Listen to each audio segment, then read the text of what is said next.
Suasana di dalam panggung memasuki saat panas-panasnya, setelah teknik do gerakan 3000 petir dipertontonkan. Faksi-faksi besar di barisan depan akhirnya juga mulai mengeluarkan penawaran-penawaran hebat yang membuat banyak orang duduk dengan penuh kekaguman. Tidak ada harga awal yang ditetapkan untuk gerakan 3000 petir. Namun di saat palu lelang telah diketuk, harganya tiba-tiba melonjak tinggi hingga 2 juta. Kenaikan harga seperti itu adalah sesuatu yang tidak pernah dilihat oleh Xiao Yan sejak ia lahir. Menghabiskan banyak uang dalam sebuah penawaran.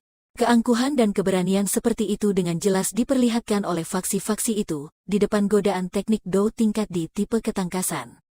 Harga yang terus-menerus meningkat membuat suasana di dalam panggung lelang penuh dengan teriakan kagum yang tak kunjung berhenti. Dengan harga setinggi langit dan berlipat ganda dengan cepat, banyak orang merasa kunjungan mereka tidak sia-sia, karena dapat menyaksikan sebuah kompetisi tawar-menawar yang menggetarkan jiwa, meskipun kebanyakan dari mereka sadar bahwa mereka tidak mempunyai kesempatan untuk mendapatkan barang itu. Kecepatan peningkatan tawaran dari kompetisi berdarah ini bertahan selama kurang lebih setengah jam, sebelum perlahan memasuki tahap akhirnya. Di saat itu, harga yang ditawarkan untuk gerakan 3000 petir telah mencapai 8.270.000. Jumlah uang sebesar ini setara dengan pendapatan 2 tahun dari klan primer di Kekaisaran Jiama. Jumlah sebesar ini bukanlah sesuatu yang akan dikeluarkan sembarangan oleh suatu faksi di dalam daerah pelosok hitam. Saat tawaran mencapai tingkat ini, beberapa faksi lemah akhirnya menyerah dalam kompetisi tawar-menawar tersebut. 10 menit kemudian, setelah tawaran demi tawaran gugur seiring naiknya harga, pria paruh baya berjubah abu-abu dari faksi makam tulang hitam akhirnya mengeluarkan sebuah tawaran setinggi langit senilai 10 juta dengan ekspresi wajah yang menggetarkan jiwa. Semua orang di area lelang kaget hingga akhirnya terdiam. Sebuah teknik do tingkat D dengan harga selangit senilai lebih dari 10 juta. Keheningan total dari area lelang berlangsung kurang lebih beberapa menit, sebelum perlahan kembali ada suara yang terdengar. Satu persatu para pengunjung saling bertukar pandang. Mereka terkejut oleh tawaran yang sangat tinggi ini hingga badan mereka bergetar dan darah mereka mendidih. 10 juta. Berapa lamakah waktu yang dibutuhkan sebuah faksi untuk mengumpulkan uang sebanyak itu? Makam tulang hitam benar-benar menawar harga setinggi itu. Hal ini tentu membuat Sekte Darah, Rumah Ular Langit, dan faksi-faksi lainnya terkejut. Mereka saling bertatapan satu sama lain dengan ekspresi yang buruk. Mata Fan Ling, si pemimpin Sekte Muda Sekte Darah menghitam dan nampak dingin saat ia menatap pria paruh baya yang jubah abu-abunya memiliki tengkorak yang terjahit di permukaannya. Genggaman tangannya perlahan bergetar saat dia sedikit menundukkan kepalanya. Sebuah senyuman jahat seolah berniat membunuh melintas di matanya.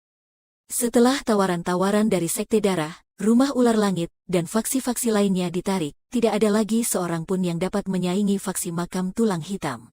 Oleh karena itu, gulungan berisi teknik do tingkat di tipe ketangkasan berakhir di tangan Sekte Tulang Hitam di depan tatapan yang tak terhitung jumlahnya. Ini benar-benar mengejutkan, uang senilai 10 juta. Xiao Yan tidak bisa menahan untuk menggelengkan kepalanya saat ia menatap kompetisi brutal yang perlahan mulai reda. Dia tertawa kecut dan berkata dengan agak ragu, hanya saja, dapatkah teknik do tingkat di semacam ini dinilai dengan uang? Xiao Yan menggumam.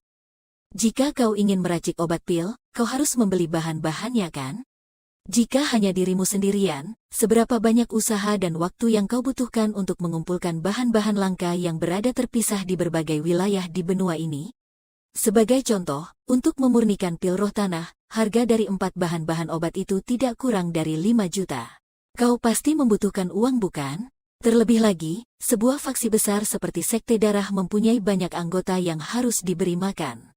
Menyuap orang, melatih orang sampai menjadi kuat, manakah dari hal tersebut yang tidak memerlukan uang? Kau memang tidak mengalaminya, jadi kau jelas tidak tahu bagaimana sulitnya. Saat Yao Lao mendengar kata-kata Xiao Yan tadi, ia seketika terpaku dan secara tak berdaya menjelaskan kepada Xiao Yan yang jarang khawatir tentang uang. Xiao Yan tersenyum dengan canggung ketika mendengar apa yang diucapkan Yao Lao dengan nada tak berdaya. Ia mengangkat kepalanya dan menatap panggung kristal itu. Ketika dia melihat wajah merah merona milik si ahli lelang seketika berubah serius, dia tak bisa menahan untuk tidak terkejut. Dengan suara lembut, ia seketika berkata, nampaknya, barang lelang yang paling mendominasi di antara yang lain akan dikeluarkan. Banyak orang yang juga mulai merasakan sesuatu ketika mereka melihat perubahan wajah si ahli lelang. Perbincangan pribadi berhenti dengan sendirinya. Banyak mata menanti pertunjukan utama dari festival lelang ini tanpa berkedip sedikitpun. Akhirnya barang itu akan dikeluarkan. Pemimpin muda Sekte Darah bergumam pada dirinya sendiri dengan wajah pucatnya yang memerah saat sebuah cahaya aneh melintas di matanya. Di sisi yang lain, senyuman terlihat di wajah para anggota Rumah Ular Langit dan Makam Tulang Hitam. Raut wajah mereka yang biasanya terlihat malas seketika nampak serius setajam elang. Si ahli lelang di atas panggung kristal bertepuk tangan ketika menampakkan wajahnya yang serius. Tepuk tangannya diikuti sebuah suara yang keluar dari tepi panggung kristal. Sebuah penghalang berwarna hitam yang mengelilingi panggung muncul dengan perlahan, membentuk sebuah lingkaran. Bahkan udara di atas panggung kristal tertutup rapat oleh potongan baja yang memanjang tersebut. Para hadirin, kalian tidak perlu terlalu memperdulikan penghalang ini. Ini hanyalah tindakan pencegahan yang kita gunakan untuk menjaga keamanan dari barang yang akan dilelangkan. Si ahli lelang tersenyum dan menjelaskan ketika pagar yang seperti penjara itu telah didirikan. Penjara ini terbuat dari besi dingin. Bahkan, seorang Do Huang yang kuat pun akan kesusahan untuk menghancurkannya dalam waktu yang singkat. Matanya sengaja menatap faksi Sekte Darah, Rumah Ular Langit, dan faksi lain di barisan depan, ketika menjelaskan hal tersebut. Maksudnya pun dapat dipahami tanpa dia mengucapkannya. Perwakilan dari faksi-faksi tersebut hanya tersenyum tipis pada penjelasannya, namun tidak terlalu memperdulikan. Kemunculan situasi seperti ini di tahun-tahun sebelumnya, di mana orang yang ingin mencuri barang yang dilelang, sudah cukup biasa. Oleh karena itu sudah sewajarnya faksi menjadi was-was. Jika orang lain mencoba mencuri barang dari wilayahnya sendiri, di mana mereka akan menaruh wajah mereka di daerah pelosok hitam ini? Xiao Yan juga sedikit terkejut oleh sikap yang begitu berhati-hati dari faksi 8 gerbang. Namun ia seketika sadar. Di daerah pelosok hitam yang kacau ini, tidaklah perlu merasa terlalu kaget terhadap hal aneh yang terjadi. Masih banyak ki tersembunyi yang tiba-tiba nampak di area lelang. Di lantai 2, bahkan ada suatu aura yang tidak lebih lemah dari Hai Bodong. Aku pikir, itu adalah ketua dari 8 gerbang. Mereka nampak khawatir. Suara Yao Lao terdengar dari hati Xiao Yan. Wajah Xiao Yan murung ketika mendengar hal tersebut. Dengan menggunakan matanya yang telah terbasuhi dengan api, dia dapat melihat dengan samar cahaya hitam yang dingin. Sebenarnya, apa pertunjukan utama ini? Hal ini membuat faksi 8 gerbang memperlakukannya dengan sangat hati-hati. Bahkan ketua-ketua dari setiap faksi ikut turun tangan pada situasi ini.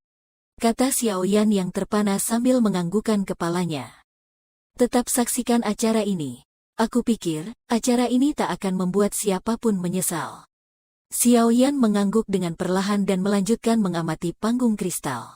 Pada saat itu, si ahli lelang menggerakkan tubuhnya dengan hati-hati dan mengambil piringan berwarna ungu kemasan dari kotak penyimpanan di bawahnya. Ada sebuah giok dingin kecil di atas piringan tersebut. Kotaknya berwarna putih pucat. Meskipun orang di bawah berjarak jauh dari kotak itu, mereka dapat dengan jelas melihat kabut berwarna putih pucat yang dikeluarkan dari wadah giok. Hanya giok tingkat tinggi yang dapat mengeluarkan udara dingin semacam ini. Apakah itu sebuah pil obat? Xiao Yan awalnya terkejut ketika melihat kecilnya wadah itu dan metode perawatan yang familiar menurutnya. Rasa kaget seketika melintasi di matanya. Sebenarnya tingkat apa obat ini yang dapat melampaui sebuah teknik Do kelas di dalam segi harga? Xiao Yan perlahan menghirup udara dingin.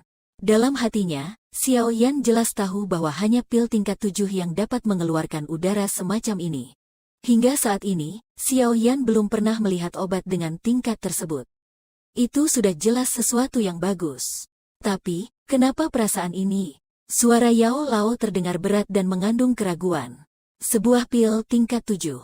Memurnikan sebuah pil dengan tingkat ini terlalu sulit. Sudah jelas bahwa sebuah pil tingkat 5 sudah dapat menciptakan ombak energi di sebuah area kecil. Untuk tingkat 7 dia ingat suatu fenomena aneh terjadi ketika dia sukses memurnikan pil ini, seolah-olah dunia akan kiamat, tampak benar-benar mengerikan. Di benua Doki ini, ahli kimia yang mempunyai bakat untuk berhasil memurnikan sebuah pil tingkat 7 sangatlah sedikit dan begitu jarang. Mereka adalah para Grandmaster pada era ini. Setelah kemunculan kotak giok dingin itu, para faksi di barisan depan langsung menegakkan tubuh mereka. Ketamakan tak bisa disembunyikan dari mata mereka ketika mereka melihat dengan serius kotak giok dingin tersebut. Ahli lelang berambut putih itu mengacuhkan semua tatapan tamak dari luar penjara logam. Tangannya bergetar ketika dia menaruh piringan ungu keemasan di atas panggung lelang dengan perlahan. Jari kusutnya dengan hati-hati membuka penutup kotak itu. Cahaya emas seketika terpancar. Tiba-tiba, cahaya emas itu langsung menyinari seluruh area lelang, hingga tempat itu benar-benar terang. Beberapa orang tidak siap dan refleks menutup mata mereka. Xiao Yan tidak menutup matanya ketika melihat cahaya emas itu. Tatapannya menembus bayangan dari topinya dan terpaku kepada kotak giok dingin di atas panggung kristal itu. Di tempat itu, sebuah pil warna emas sebesar mata naga terlihat di atas piringan itu. Tampilan luar dari pil itu benar-benar bulat dan mengkilap. Aliran udara emas berbentuk benang mengitari bagian dalam pil itu tanpa henti. Terkadang, benang udara itu akan melompat ke atas. Jika seseorang melihatnya dengan teliti, aliran udara berwarna emas tersebut sebenarnya terbentuk menjadi dua naga hebat berwarna emas yang saling terjalin satu sama lain. Raungan lemah naga itu melewati pergerakan udara dan perlahan menyebar, membuat jiwa-jiwa yang mendengar raungan ini bergetar karena kekuatan naga tersebut. Memandang naga yang berada di dalam pil obat dan menggumpal dari aura pil tersebut, Xiao Yan hanya bisa sedikit bergetar. Wajahnya di balik doupeng penuh dengan keterkejutan yang sulit untuk disembunyikan. Roh yang dapat mengumpulkan aura pil adalah fenomena langka yang hanya bisa dimiliki oleh pil tingkat 7 atau lebih. Semua orang yang ada di area lelang menjadi benar-benar hening ketika raungan naga tersebut terdengar, dan sekarang mulai memudar. Pil naga misterius Yin Yang? Yao Lao perlahan bergumam kepada dirinya sendiri di dalam hati Xiao Yan di tengah keheningan. Namun, Xiao Yan seperti mendengar keseriusan dan kemarahan dari gumaman itu.